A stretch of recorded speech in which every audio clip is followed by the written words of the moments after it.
प्रेमाची शंका आणि शांतता. प्रतीक आणि सानिया मुंबईच्या एका सर्जनशील कार्यशाळेत भेटले. प्रतीक हा शब्दात हसणारा, हरवणारा, स्वतःच्या कवितांनी स्वतःला चोडणारा होता.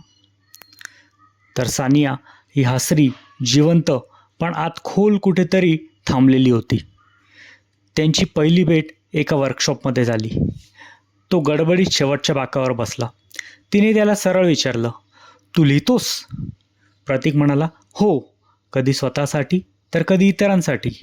सानिया म्हणाली, "मी ऐकू का?" प्रेम पहिल्याच वाक्यात नव्हतं, पण ते पहिल्याच नजरेत होतं. दिवस गेले, नातं उमललं.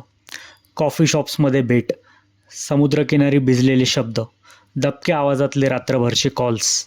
प्रत्येक आठवड्यात ती त्याच्या कवितेची नायिका व्हायची. प्रत्येक रविवारच्या संध्याकाळी तो तिच्या खांद्यावर डोकं ठेवून म्हणायचा, "सानिया, तू नसशील ना तर शब्दही उगम शोधू शकणार नाहीत बरं का." पण प्रत्येक नात्याला एक शंका लागतेच. सानिया गेल्या काही दिवसांपासून गप्प होती. फोन कमी, मेसेजेस उशिरा आणि भेटीत एक ओढही होती. एके दिवशी प्रतीकने विचारलं, "सानिया, तू ठीक आहेस ना? मी काही चुकीचं तर केलं नाही आहे ना?" सानिया म्हणाली, "नाही रे, पण कधीकधी वाटतं आपण खूप लवकर जवळ आलो आणि आता माझं स्वतःचं अस्तित्व हरवत चाललं आहे." प्रतीक गप्प झाला. ती पुढे म्हणाली, "प्रेमात हरवायचं नसतं तर स्वतःला शोधायचं असतं आणि तू खूप प्रेम देतोस. कधीकधी मला दमायला होतं." तो काही बोलला नाही, फक्त तिचा हात धरून म्हणाला, "प्रेम जर तुला ओझं वाटायला लागलं तर ते प्रेमच उरलेलं नसतं.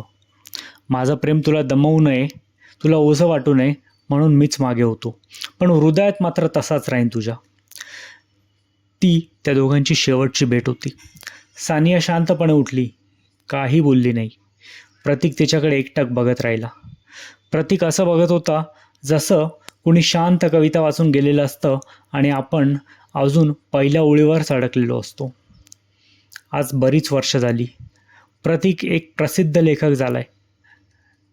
त्याच्या प्रत्येक पुस्तकाच्या डेडिकेशन पानावर एकच वाक्य असतं, ते म्हणजे, "सानिया, तू गेलीस पण माझ्या शब्दांची साज बनून राहिलीस."